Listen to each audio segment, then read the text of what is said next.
6-hour run in a little bit. So, without further ado, let's get rocking. When we get near the end, I'll be able to answer your questions. No 100% run. Good God, no. 100% run? What would that take? That'd be like a 6-hour run. It'd be ridiculous. So, let's get rocking. Oh, whoops. Ha! Not start B.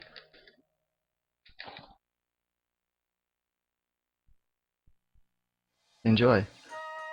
Entrusted with the ring, Frodo was tasked to bring it to Elrond in Rivendell. But first, Frodo would need to exit the Shire, and to do that he would need a key from Old Gaffer.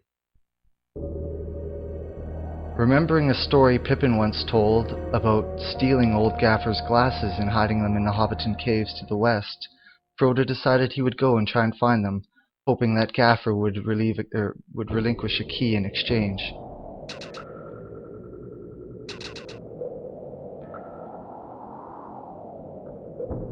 The caves of Hobbiton were vast and teeming with bats, but there was a place that they used to play as children, and Frodo knew that that must be where Pippin had hid the glasses.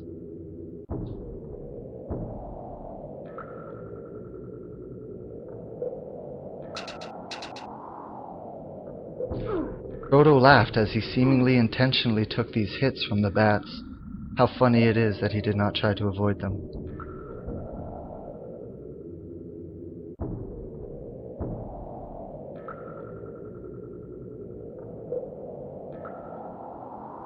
Frodo had often wondered who had lit the braziers in these caves so often.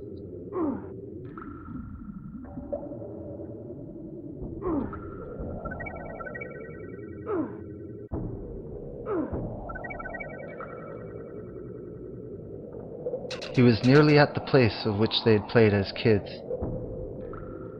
He could almost feel that the glasses would be there.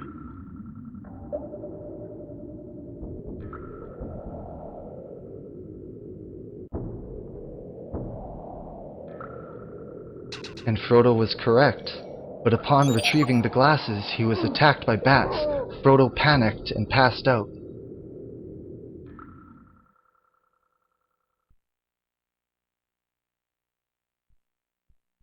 He found himself waking outside of his home in Hobbiton. Had it all been a dream? He had thought as much, but then looking into his hand, he had noticed he was still clutching Gaffer's glasses. How odd it was, but he must continue his journey. Retrieving Sam, Frodo headed to give Gaffer back her glasses. Old Gaffer was pleased and gladly provided Frodo with a key to the Shire.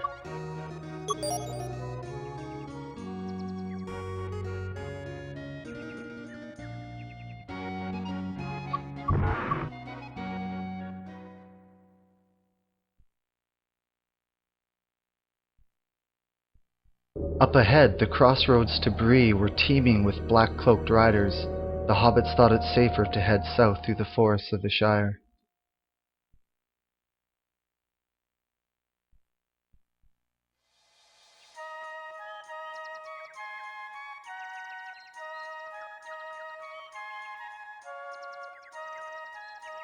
Though the forests were beautiful, Sam spotted a wolf's den to the west. They would have to be careful so as not to become lunch.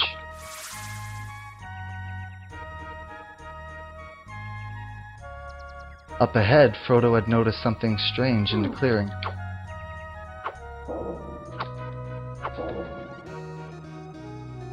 A bottle of Shire juice had laid there, left haplessly by some unknown person.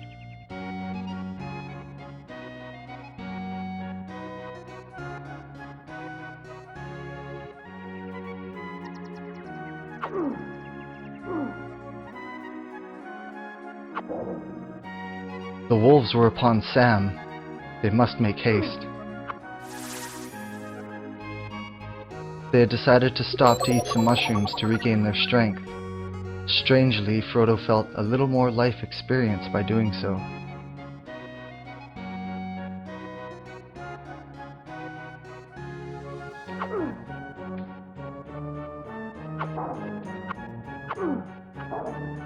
Frodo thought it would be best to hone his skills with the dagger on the wolves of the Shire woods.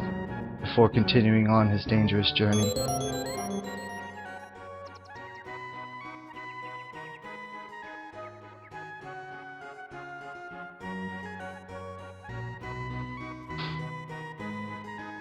The hobbits were very fond of mushrooms and had found them plentiful in the woods.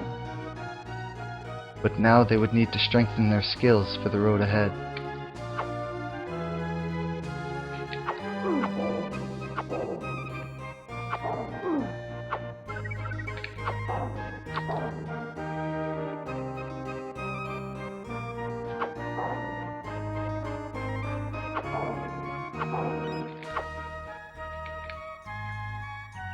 The tracking skills of the wolves were beyond all comprehension. But Frodo felt stronger the more and more he pursued them.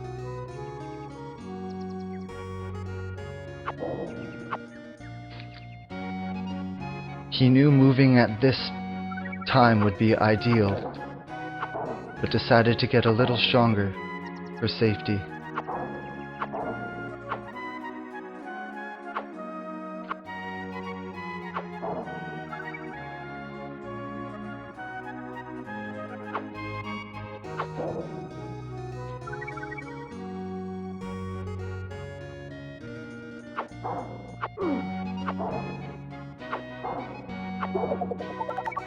Frodo now felt comfortable enough to move on with his quest. But upon reaching Farmer Maggot's, the hobbits were set upon by orcs.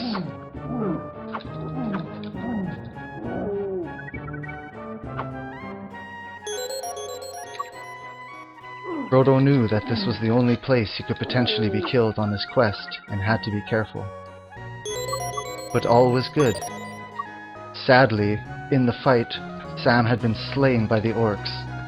Frodo was very grieved by this, but had no time to mourn his friend.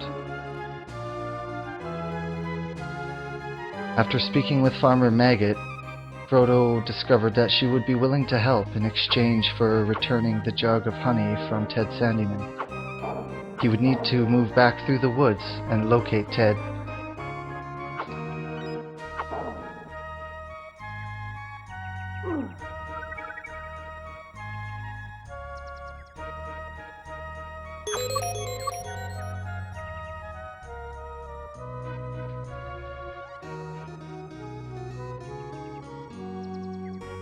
Up ahead, Frodo had spotted the drunkard Ted Sandyman intoxicatingly walking the woods. Frodo decided that perhaps the bottle of Shire juice would loosen his tongue regarding the honey. And he was right. Ted had told Frodo that he had lost the honey outside of Farmer Maggot's, somewhere in the woods.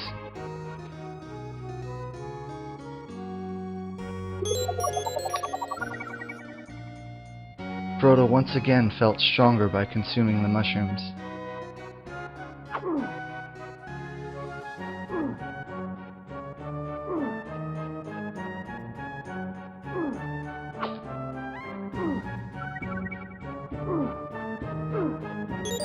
There, surrounded by a pack of wolves, relentless, vicious wolves, Frodo had found the honey and quickly hasted back to Farmer Maggot.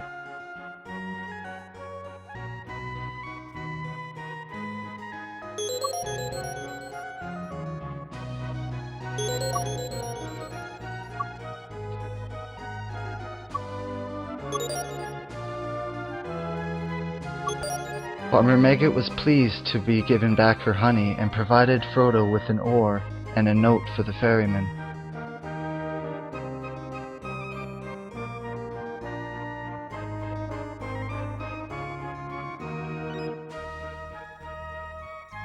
As Frodo walked through the woods, a strange and beautiful music played in his head.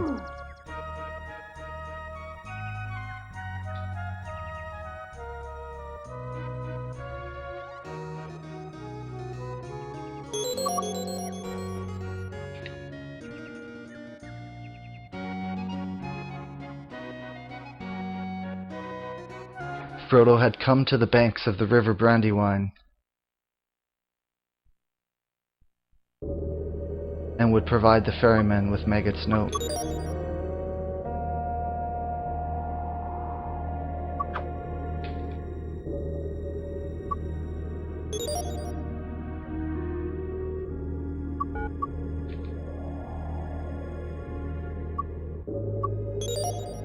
It seems that the ferryman had not properly read the note, so Frodo showed it to him again. With oar in hand, Frodo was ready to cross the river.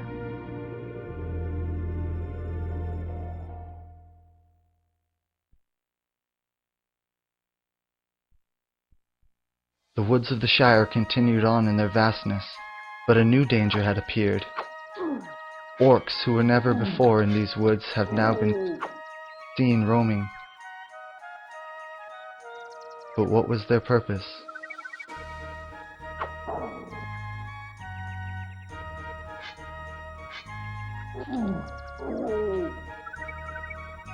Frodo decided it best to slay a few orcs along the way so as not to be bothered by them, as he attempted to move through the woods.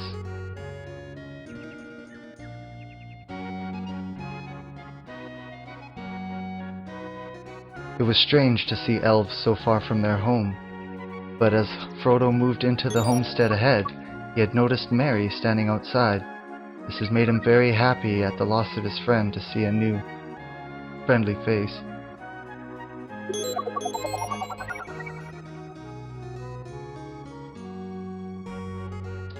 After stopping to eat some more mushrooms, Frodo found himself at his peak physical condition and was ready to move on with his journey.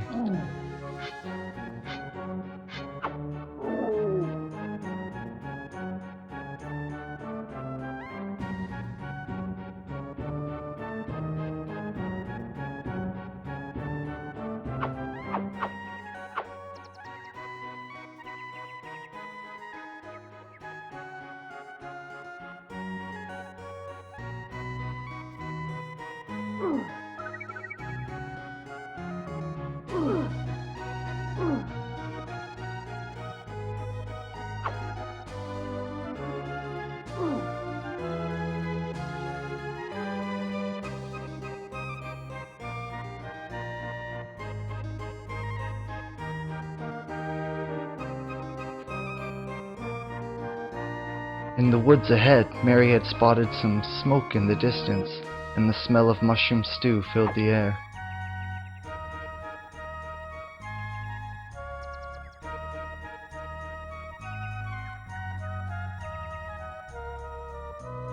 The orcs began to swarm around Frodo, and he fled in terror.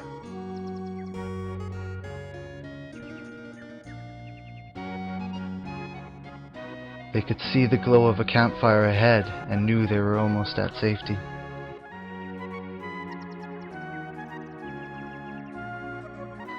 They had discovered an elf camping in the woods. The elf had provided them with a key to Bree, but upon leaving the elf's camp, Merry was attacked by an orc. And though Frodo wanted to jump to his aid, before he could, a strange voice whispered, "Leave him." And to Frodo's surprise, he did.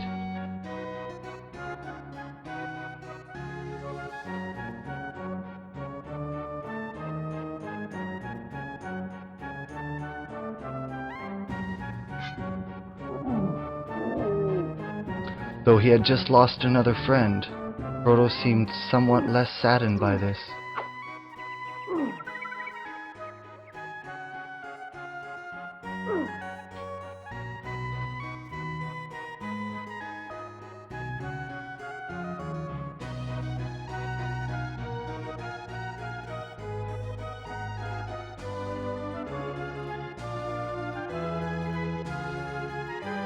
Frodo was coming to the borders of the Shire, but he had to be wary. He had heard tales of an old willow tree that liked to gobble up unsuspecting hobbits who drew too close.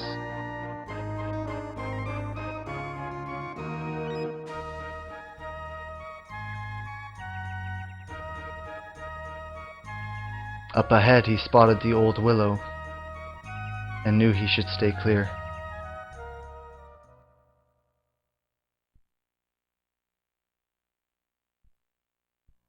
Leaving the woods, Frodo found himself in the Barrow-Downs.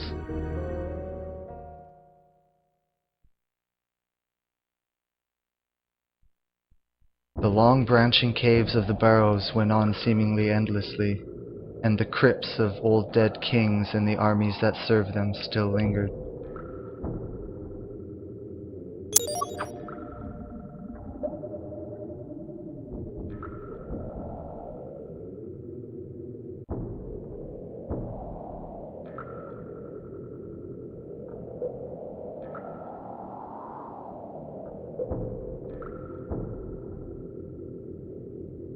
Barrow Cave seemed to go on and on and on and on. And as Frodo moved through them, he began to despair. The smell of death was strong and he could barely take it.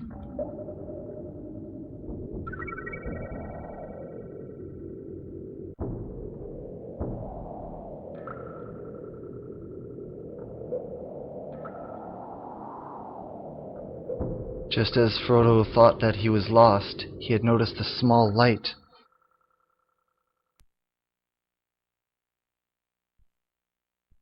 At last he was out, back into the heavy fog of the Barrows. The fog was thick and laid heavily upon Frodo's body. His lungs burned with every gasp that he took.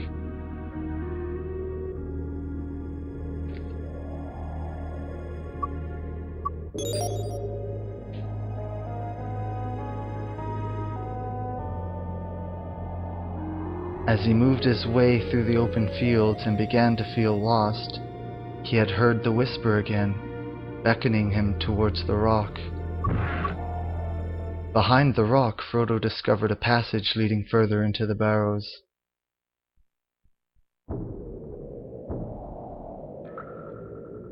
Barrow-wights bared down upon him, yet seemed to be strangely afraid of the light of the braziers. Perhaps Frodo could use this to his advantage.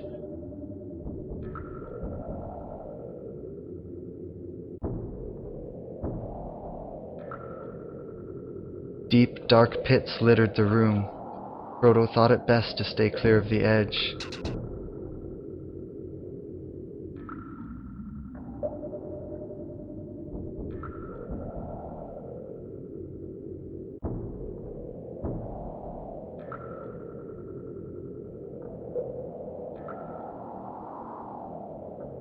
Odd sculptures adorned the walls, filled with a mysterious green liquid.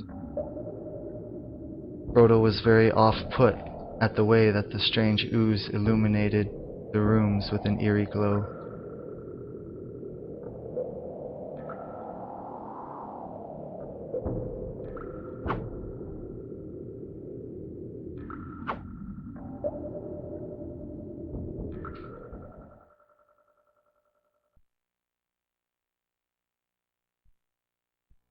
Frodo found himself out of the caves once more and into the rolling hills and plateaus of the Barrow-Downs.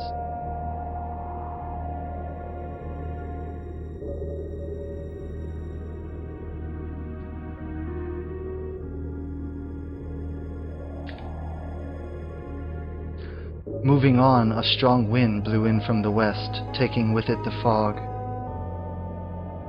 Frodo was finally able to take a breath of clean, crisp air, and he felt some respite.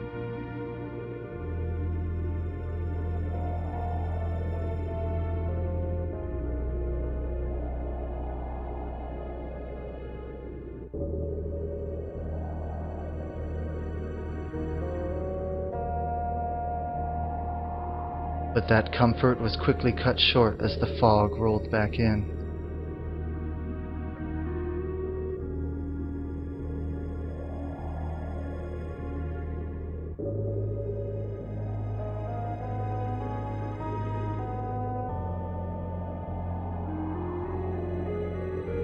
Ahead, Frodo had heard the shouting of orcs, and had thought it best to avoid them.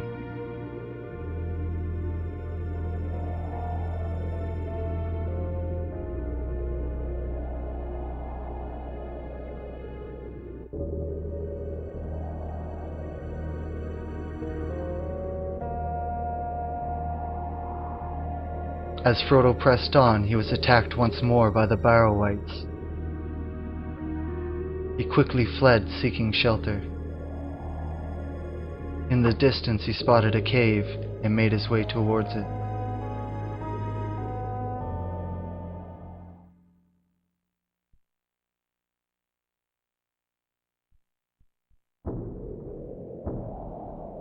Inside the cave, he had once again heard the whisper, spurring him on, but what had once seemed strange and eerie had now become warm and comforting.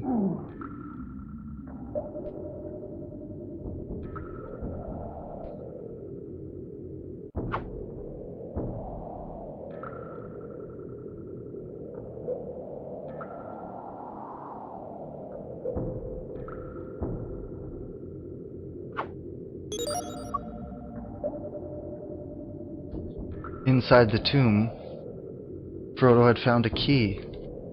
It seems this strange voice was leading him out of the barrows.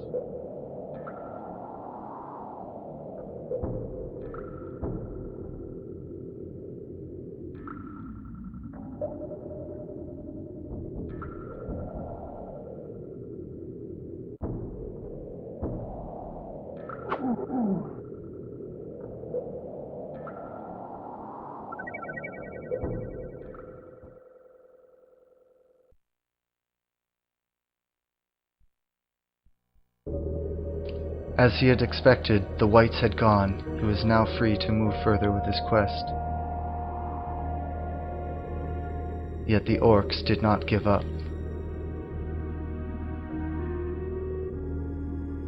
Once again the mist had rolled out with the wind, yet Frodo no longer found it comforting. He had missed the solace of the mist shroud.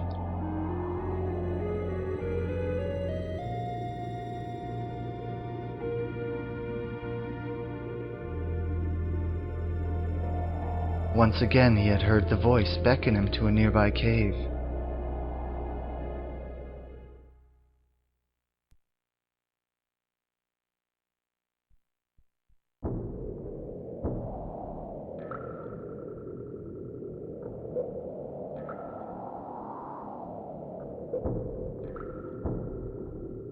Though the Barrow-wights once bothered him, they no longer seemed to be interested in attacking him. They almost seemed to want to follow him.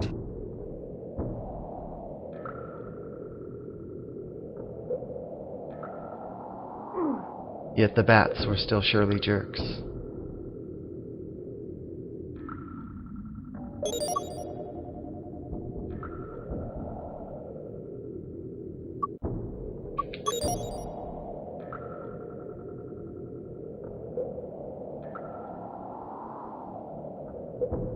Though his friends had died, this no longer seemed to bother Frodo. He had found a new friend in the darkness, a true friend in the darkness.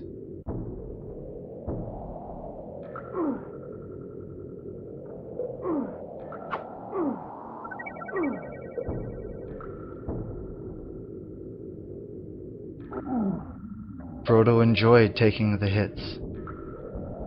It only made him stronger.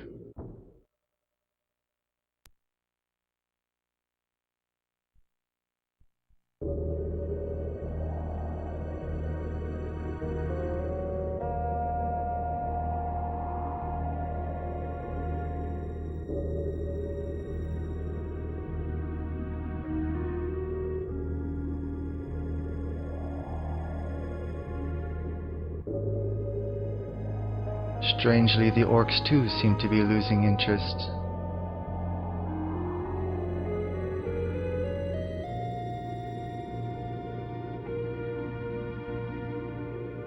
And once more the guiding voice resounded in his head, leading him to the rock in front.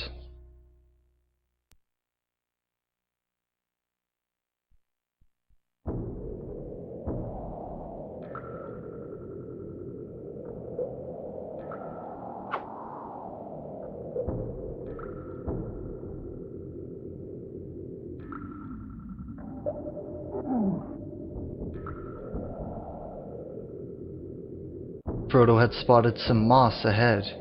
He knew he would require it for his journey.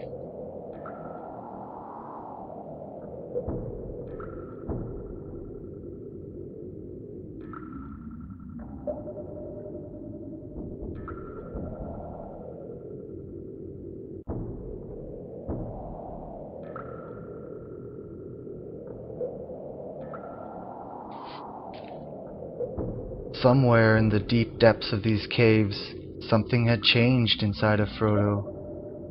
Where once the desire to return the ring to Rivendell and complete his quest had been, a new thought had emerged, dark thoughts placed there by the Whispers. Frodo would instead claim the power of the ring as his own. He would travel to Mordor and take on the throne and become the new Dark Lord, claiming the armies of Sauron for himself.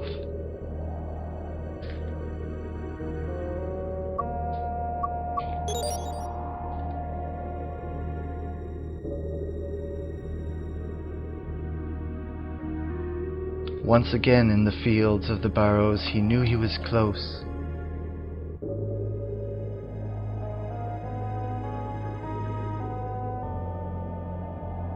Up ahead he could see the gate to the crossroads, and knew he was finally free to move on with his journey, his new quest, his quest for power.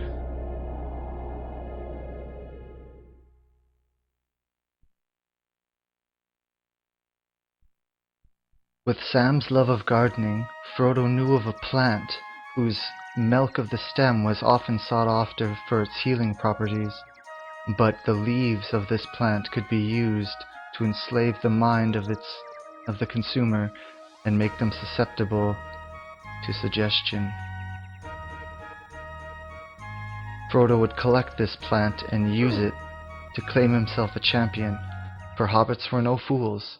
They know that their bodies are small and frail. Frodo would not be able to make the journey alone, and so he would require some muscle. On the banks of the river he had found what he was looking for, the athelas plant. Frodo carefully ground up the leaves into a powder, which he would use to ensnare the mind of his champion.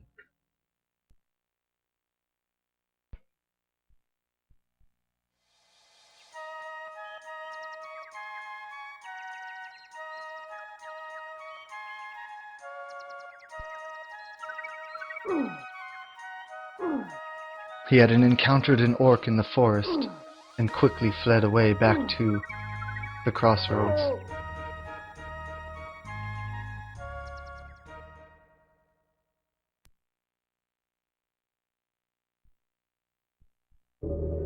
Back at the crossroads, it was now time to enter Bree.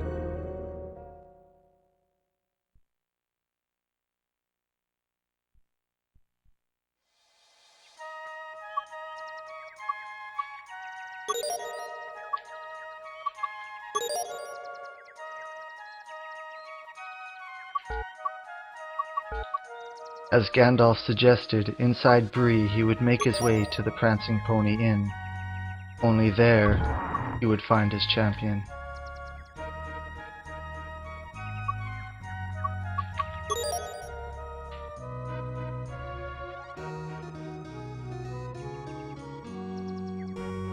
And standing outside the inn, there he was.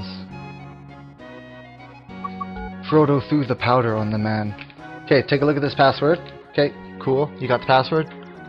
We're going to reset the game. We're going to pop out of character for a second here, and I'm going to explain this glitch. So, let's just pretend that, Mom called and she's like, we got to go to Grandma's house for the weekend. You were playing a game. You're like, damn, you got to turn it off. So we turn off the game. We got our password. And now, weekend's over. We're back home. We're going to continue our game.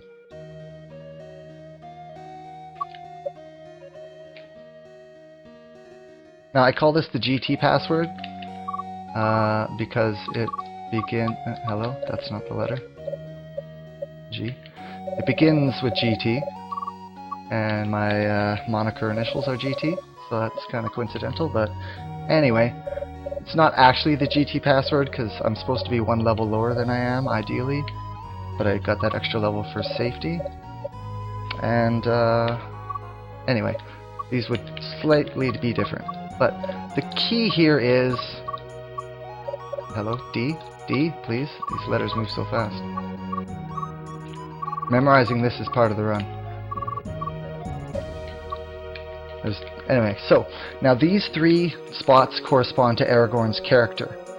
Now, if I put these in, this is the actual order they were on the password, but if I put it in T, 2, Z, something's going to happen. But if I put it in Z, 2, T in the other order, or like in the same order but in the other sequence, something different would happen. So if I had put in those inputs in the other order, Aragorn would be despawned and the game would be soft-locked. But because I put them in the particular order I did, something really amazing happened, which I will explain subtly through the narration commentary. So, back to it. Frodo had claimed his champion and needed to continue on with his journey. They would first need to pass through Rivendell, however, to get to Mordor.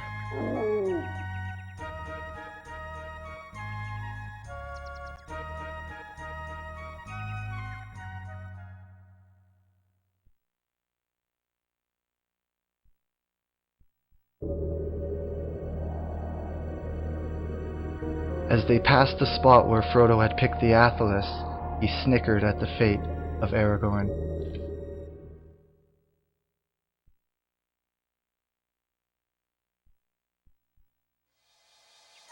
They had come to the beginning of the gardens of Rivendell and the famous Troll Shaws.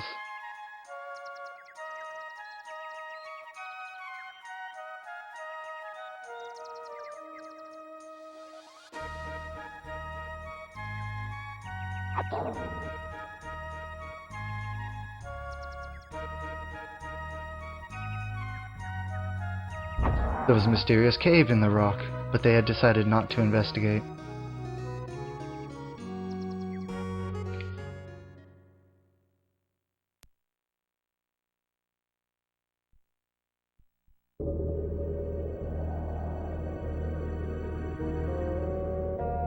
Up ahead they could see the outer gardens of Rivendell, and they were close.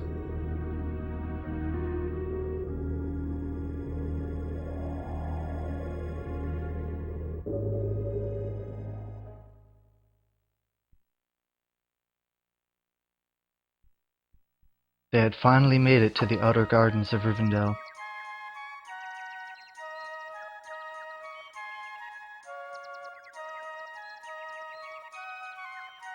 Yet strangely, the gates to Rivendell were open. Stranger still, Elrond, Gandalf, and Legolas were gone. They decided to speak with Boromir and Bilbo. Bilbo provided Frodo with the mithril armor and the sword Sting. Frodo now knew that he was untouchable.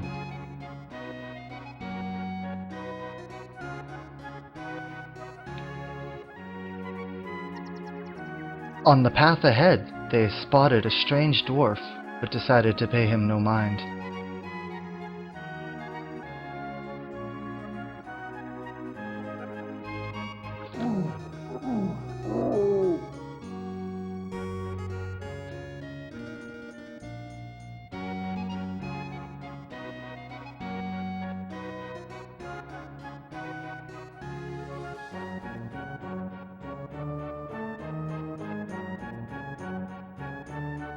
The outer gardens of Rivendell were vast and maze-like,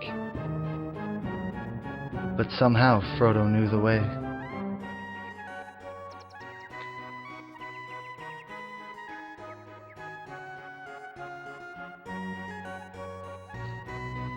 Using the horn of Boromir, Aragorn was able to freeze the trolls in their tracks.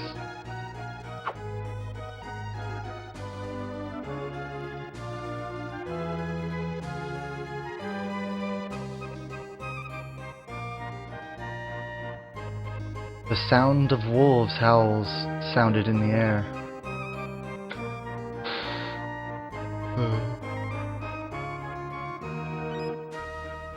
Yet the wolves no longer provided any sort of challenge, and were thus ignored.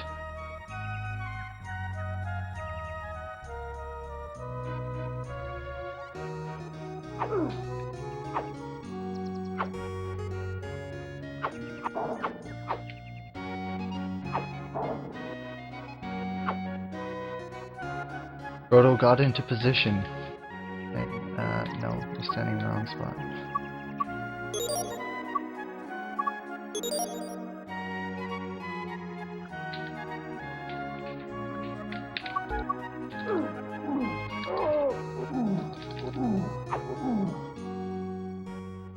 Unfortunately, Frodo died. Very unfortunately, Frodo died.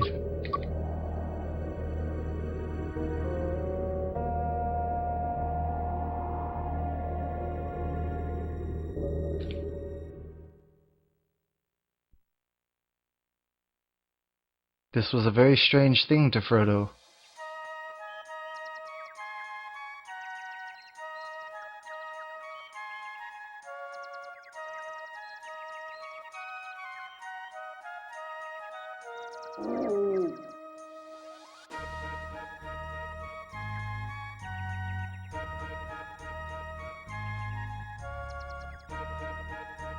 Though this was a small hiccup on their journey, it was not a big deal.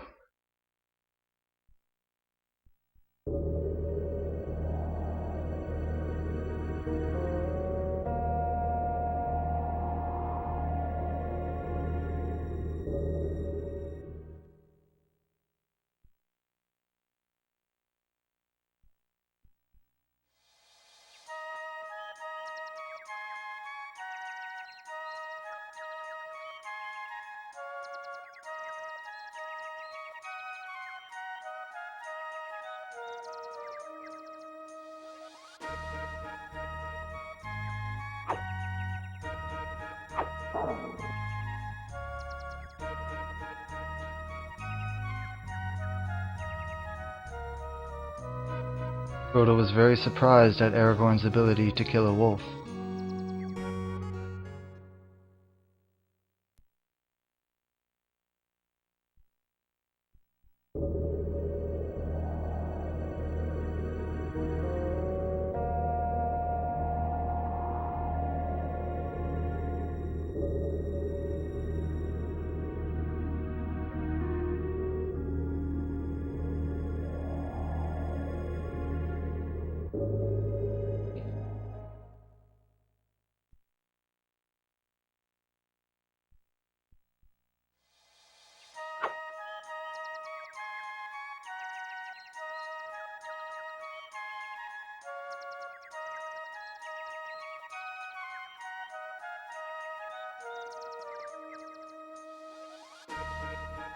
They had found their way back into Rivendell, as if they had been there before.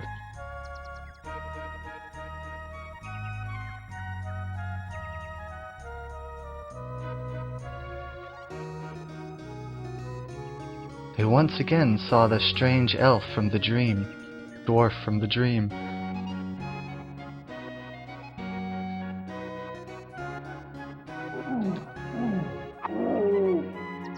Frodo knew that his downward vertical thrust was his fastest act, and used it to quickly dispatch the troll.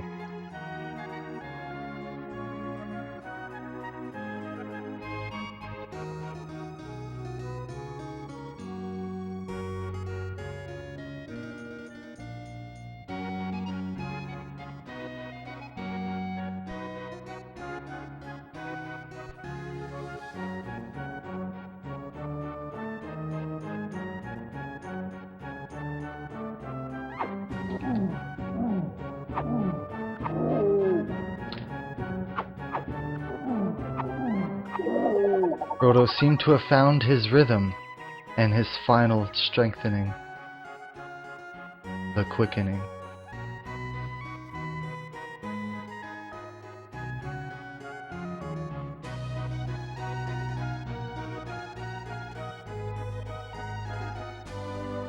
Once again the wolves howled, yet their sounds no longer made me laugh.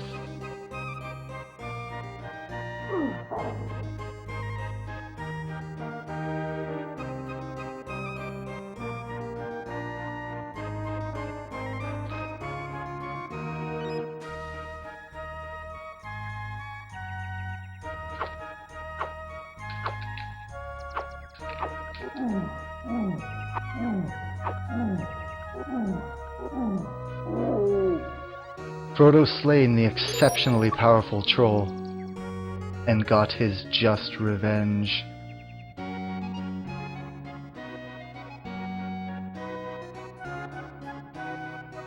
They were drawing very near to Moria, and their adventure was nearly at an end.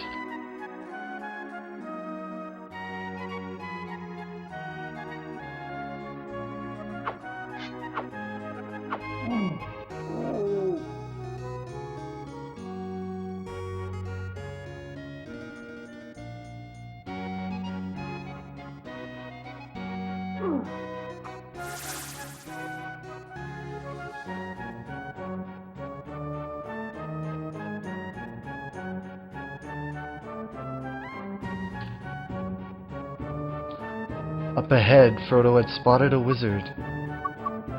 Perhaps he was missing this orb. The wizard explained his name was Tim, and he would not let us pass without his orb.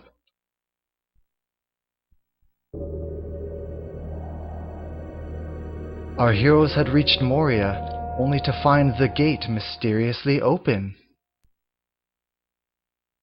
Tales of requiring 5 jewels and particular scrolls did not matter, as the gates had seemingly been opened by some unknown force.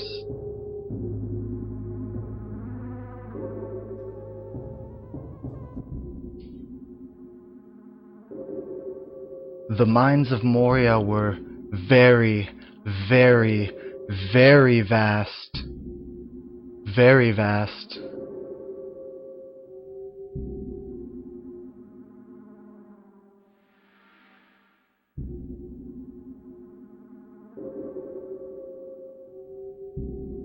And one could easily get lost within them. If only one had a map to follow.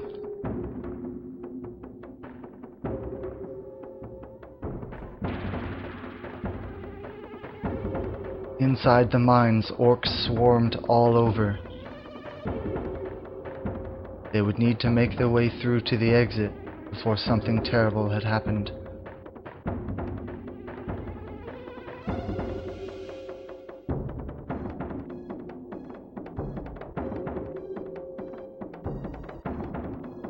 Frodo's lack of concentration had led him in the wrong direction. Very wrong direction.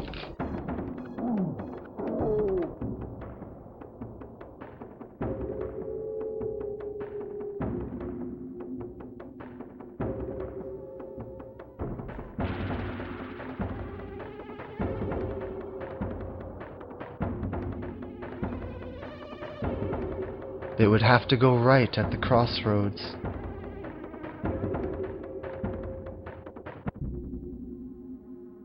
There were sounds of drums in the deep.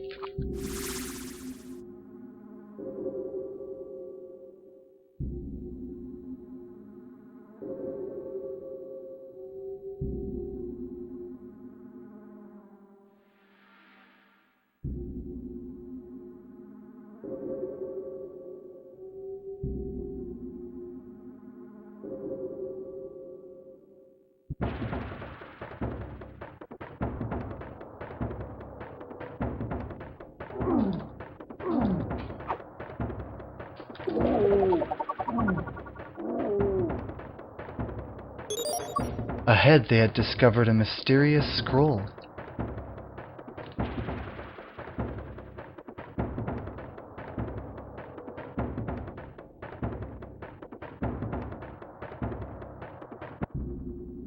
Perhaps this scroll could be used somewhere else. Perhaps to advance them through the Moria dungeon.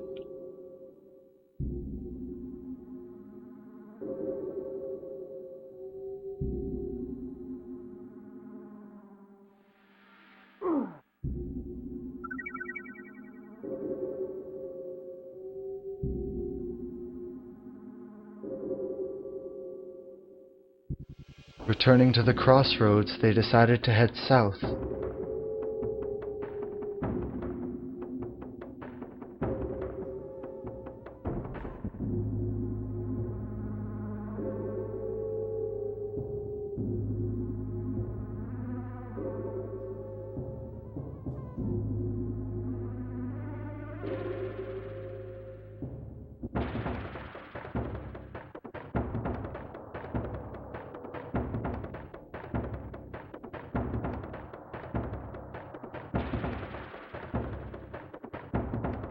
Though there was not much danger, Frodo knew that they must be careful,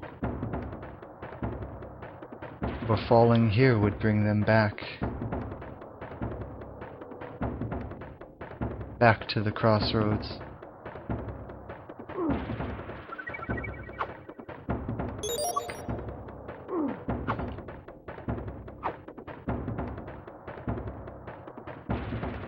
Fortunately, with Sting in hand and the mithril armor, Frodo was more than enough match for anything.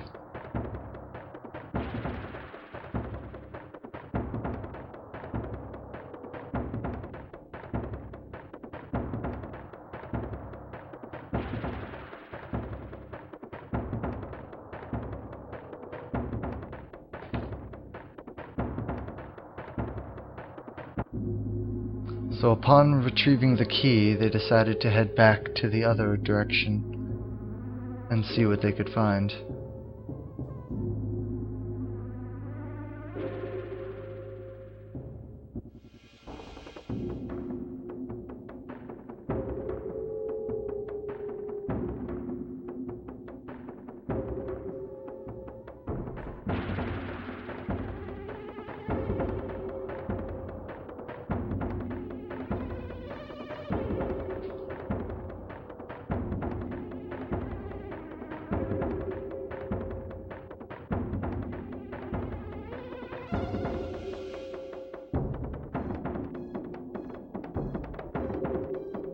Stepping out of character, the narrator decided to use this time to explain a few things. For the reason that the gates to Moria were open was due to the password glitch.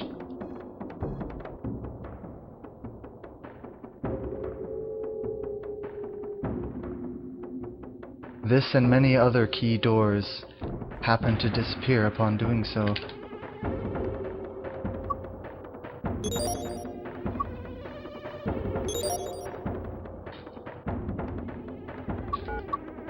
The key opened the door and they were able to move forward.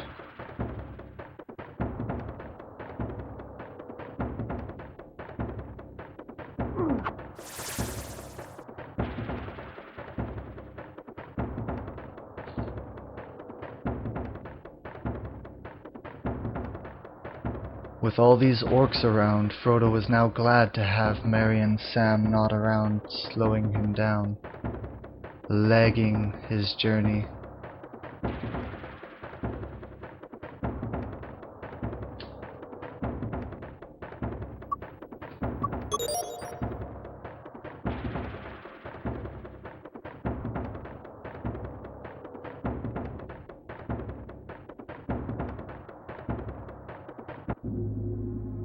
Frodo thought it best to be safe and have Aragorn use the Horn of Boromir, for the trolls did not seem to be as friendly as the orcs.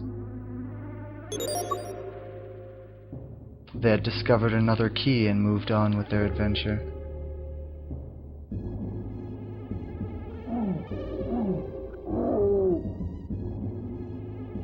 Frodo was more than content killing things along the way.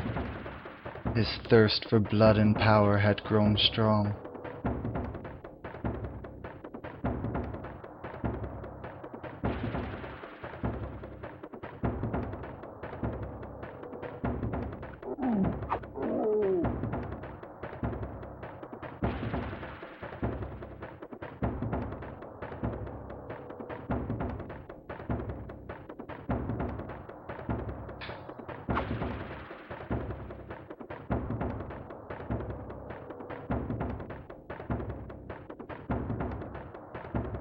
The mines of Moria were so massive and vast and maze-like that it seemed as if it would take them 30 minutes just to get through it all.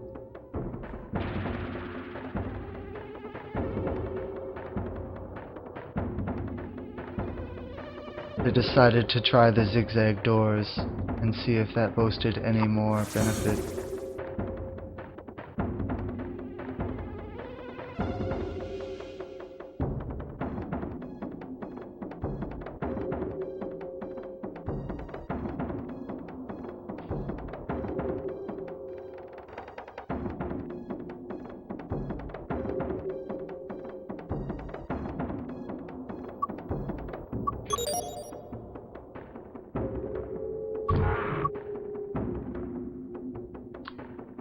The strange key they found seemed to help them progress further.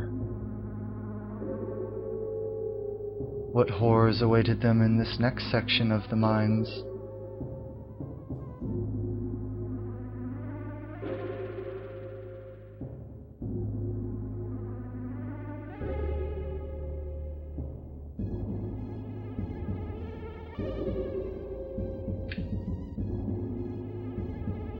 The mines were confusing. Frodo and Aragorn had gotten slightly lost.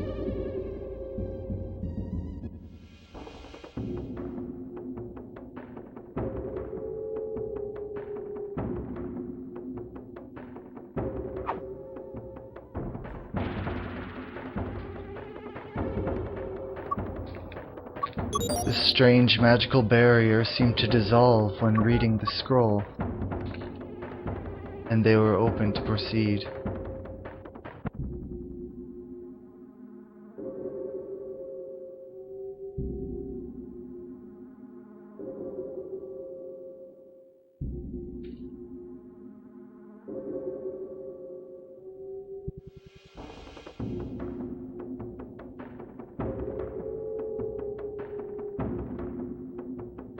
Moving further and further into the mines, they had wondered if they would ever see the exit.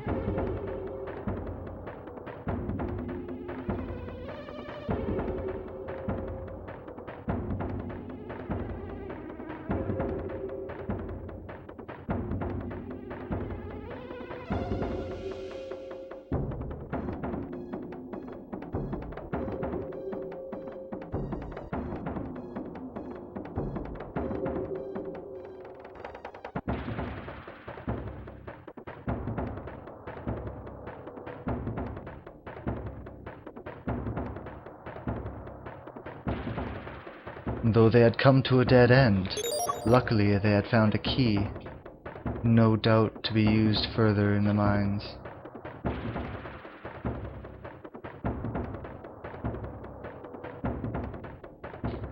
It seems whoever had designed these tunnels did not want you to get through with ease.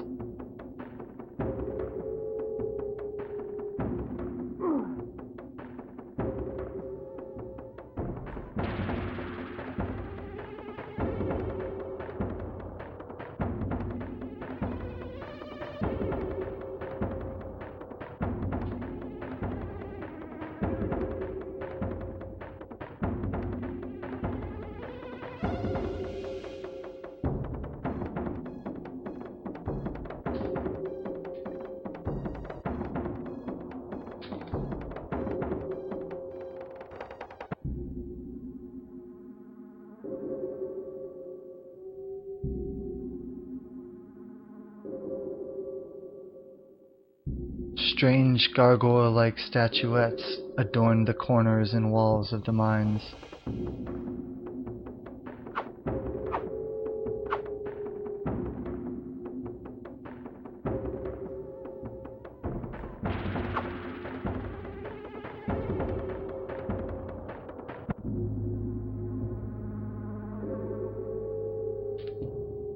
They decided to try this series of doors straight ahead.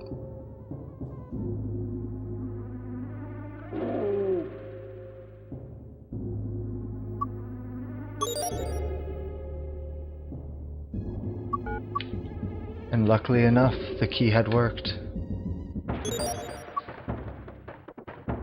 But alas, a map was forced upon us.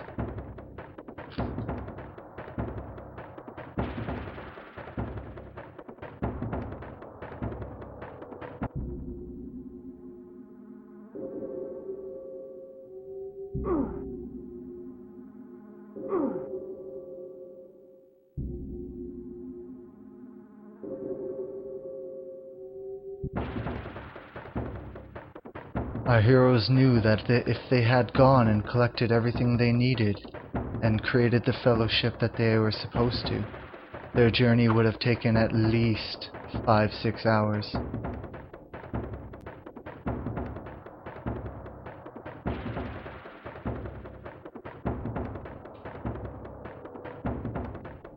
Though it had seemed that the orcs wished to be part of Frodo's fellowship.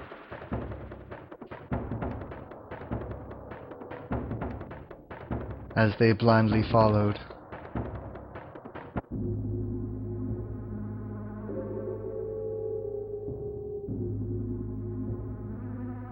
Once again, they decided to take the zigzag doors.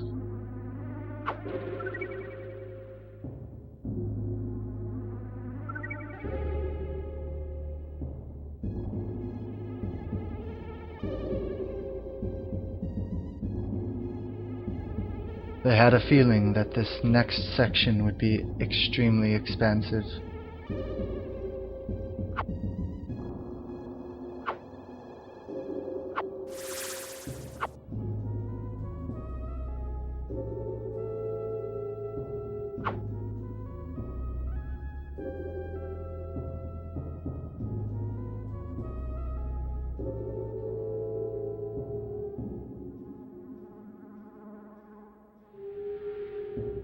Though it seemed as if they'd been here before, the numerous mimicked corridors and hallways all resembled each other and made for an extremely confusing time.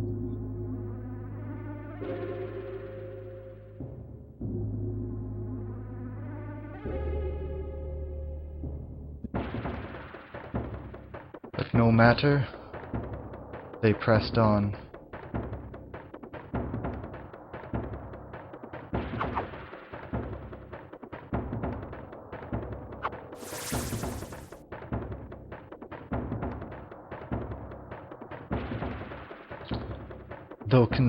Though Frodo had considered enslaving the mind of the elf Legolas, he knew that he could not draw his bow properly.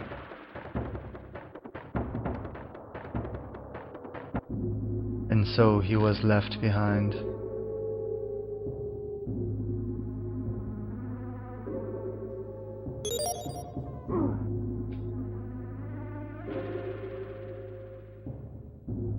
They were getting very near to the end of their journey. Very near.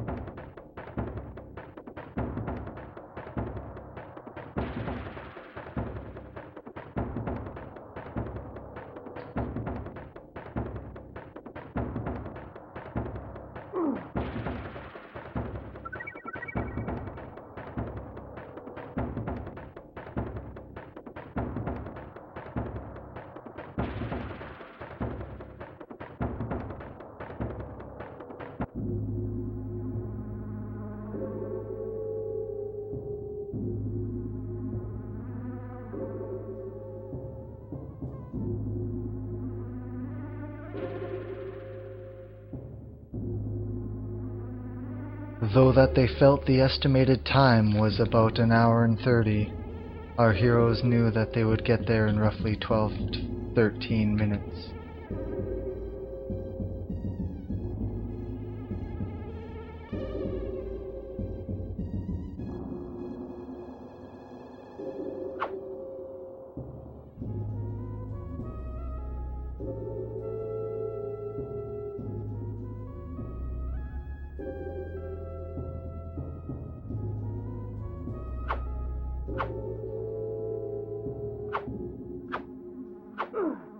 Backtracking, they decided to check doors on a corridor previously unexplored.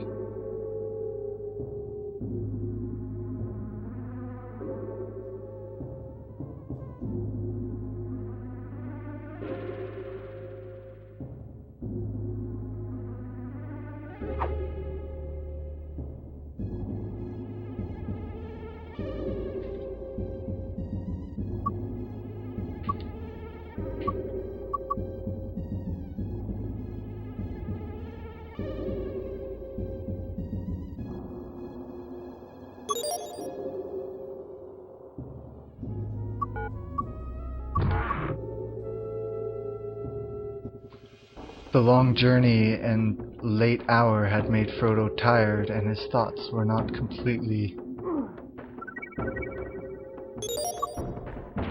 accurate.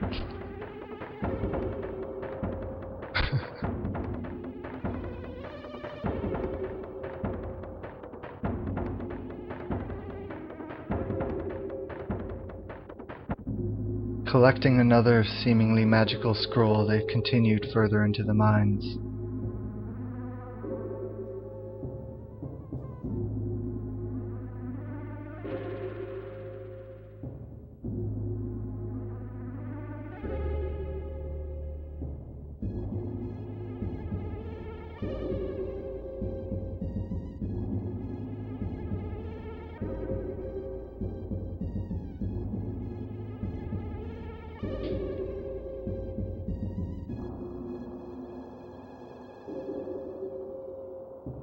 Back through the series of doors, they pressed on. Though the snakes attempted to attack Frodo, Frodo made quick work of them and devoured them.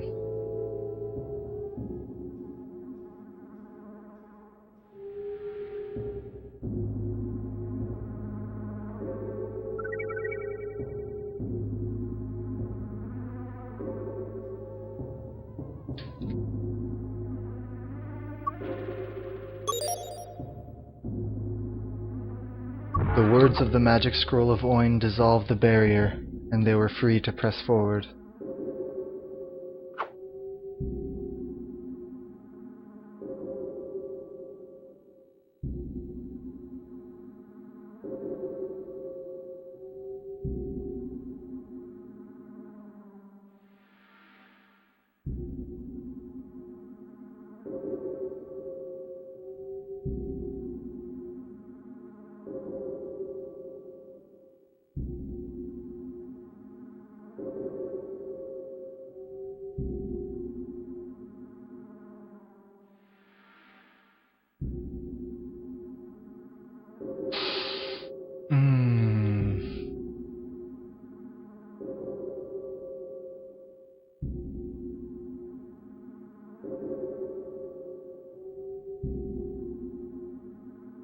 Our heroes had almost gotten lost in the darkness, but quickly refound their way.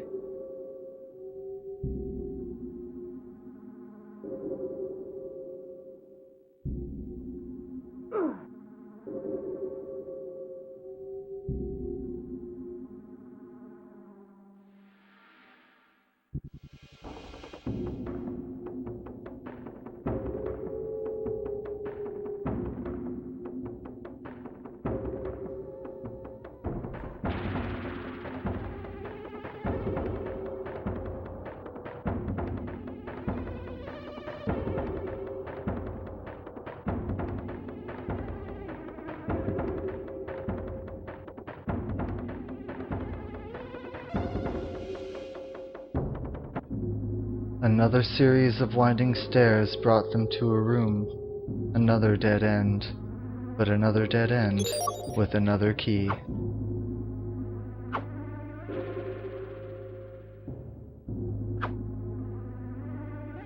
Frodo attacked the snakes relentlessly, but they were too quick.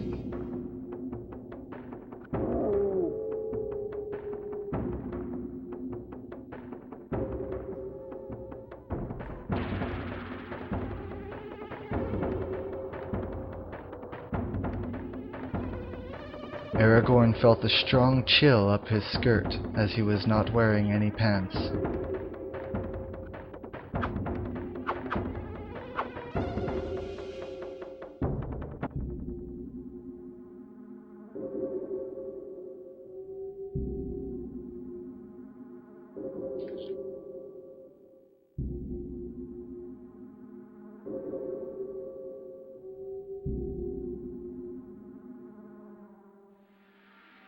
Frodo's anticipation grew as he knew soon they would be out of these mines and one step closer to his power.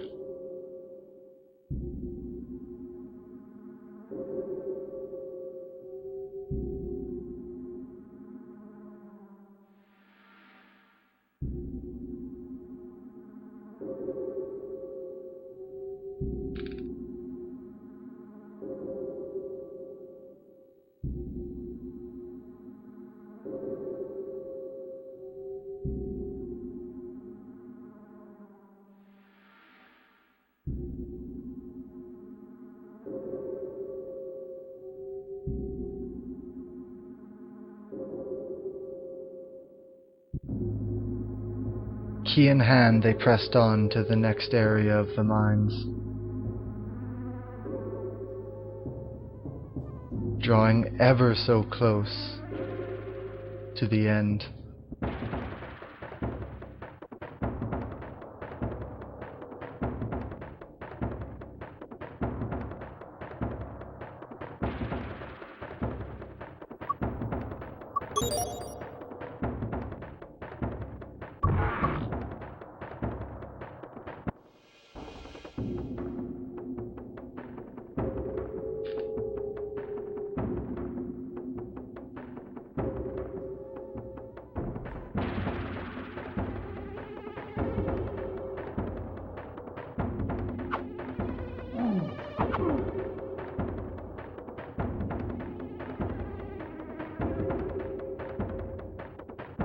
The seemingly rainbow assortment of orcs was pleasing to the eyes. An unexpected variety in the darkness.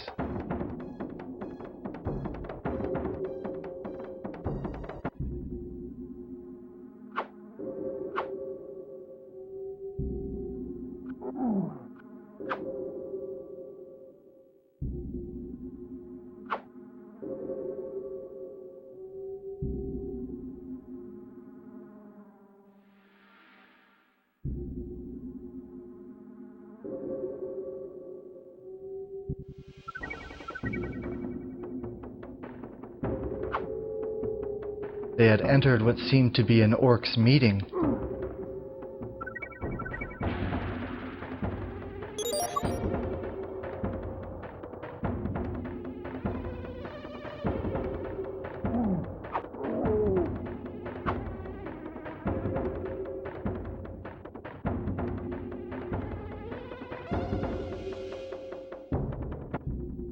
Claiming one more key, they were that much closer to their goal. Roughly 5 minutes closer to their goal.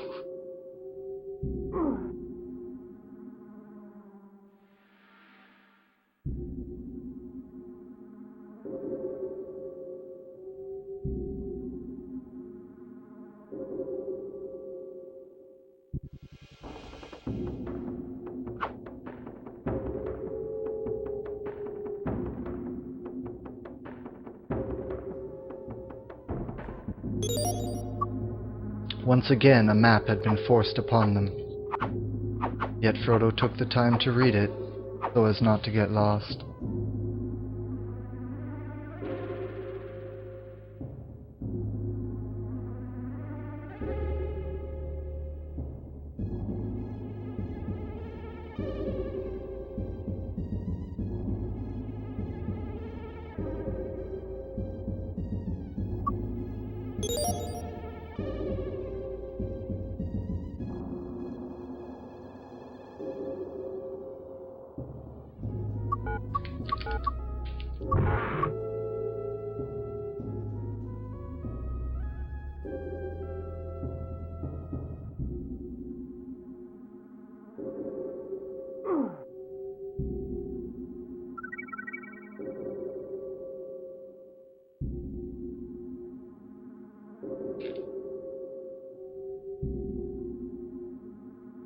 This was in fact the way they wanted to take.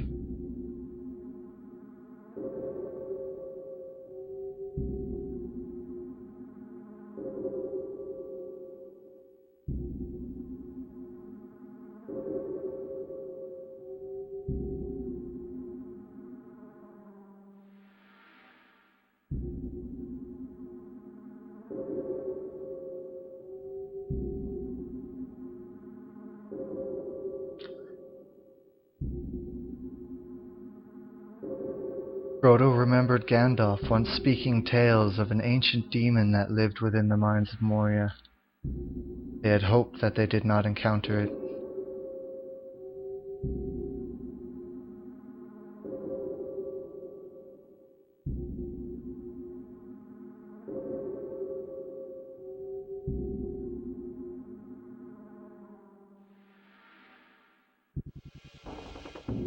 They had come to another dead end, but had discovered a strange book.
Happening upon another magical barrier, they attempted a passage from the book.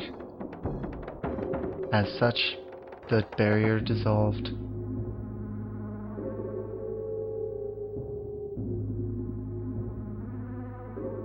The excitement had grown within Frodo. He could feel it.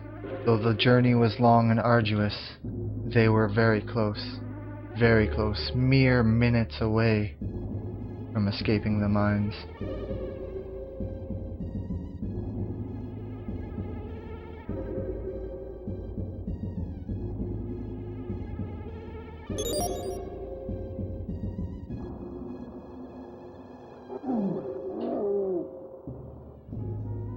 They had retrieved what Frodo felt in his heart to be the final key.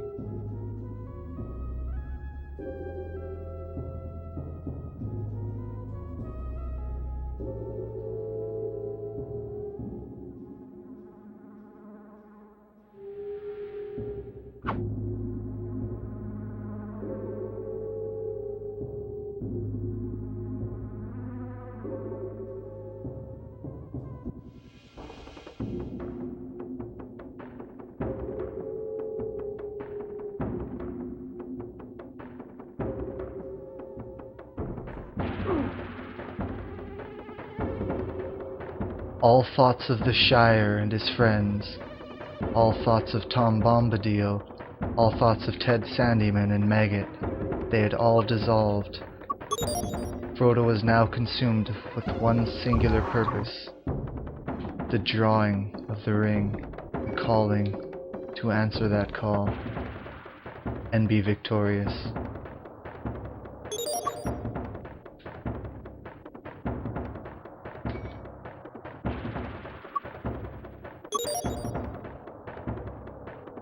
In the darkness, they could hear the drums sounding louder. Doom! Doom!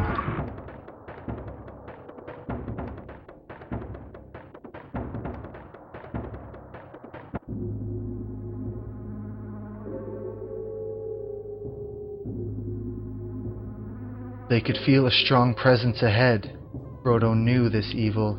He knew it must be what Gandalf had spoken of. He positioned Aragorn in a way so as to take advantage of the Balrog.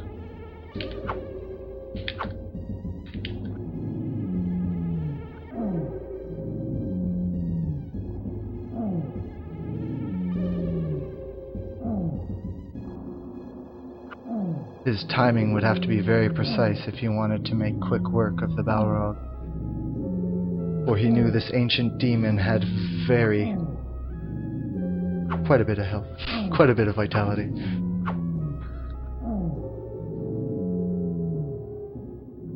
But he was no match for the cunning mind of the Hobbit.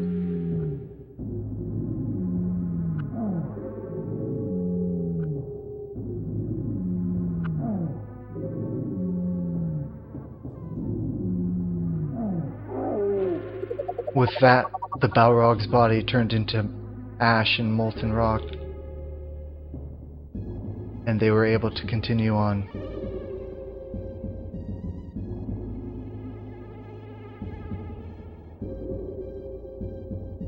Calling from the ring, a loud voice resounded. Gigi! Gigi! Thank you everyone for bearing with. I know it was a struggle. I know. But here we are. We've made it. This is the end. So, just a couple interesting facts on some of the tech here. I got to the end of the game without picking up Aragorn once. And if you do not have Aragorn, this scene will not trigger. The ending will not trigger. And you will be soft locked in this area, which just infinitely cycles. None of these trees or the bushes have any actual like physical anything to them. You can walk right through them all.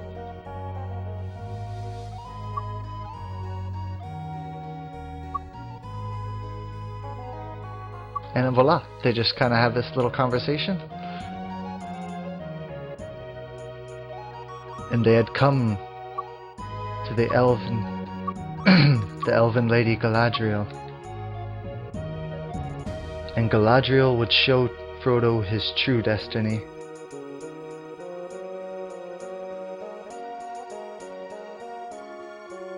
All those people long forgotten of the Shire. None of this mattered to Frodo anymore. Frodo had one singular calling: to return the ring to Mordor.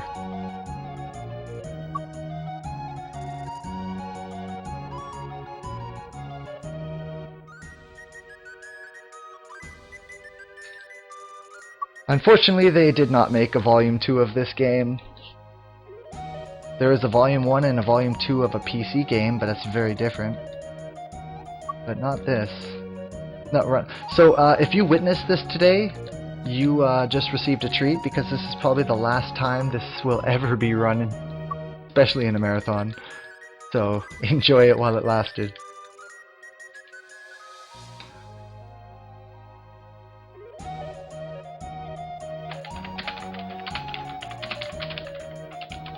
Click, click, click. So if you watch as these credits roll by, some of these people have some pretty interesting names, and they attach developer names to every one of these characters.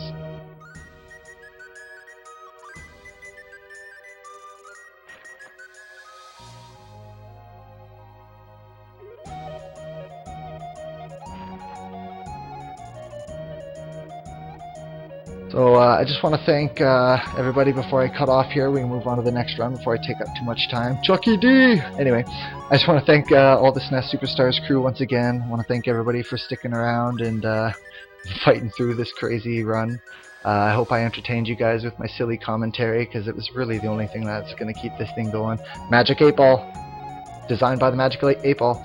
Anyway, check out the credits roll, maybe somewhere else. We're going to have to cut it short, but there's some other funny names in there. Take care, guys, and I will see you later. Enjoy the rest of the marathon.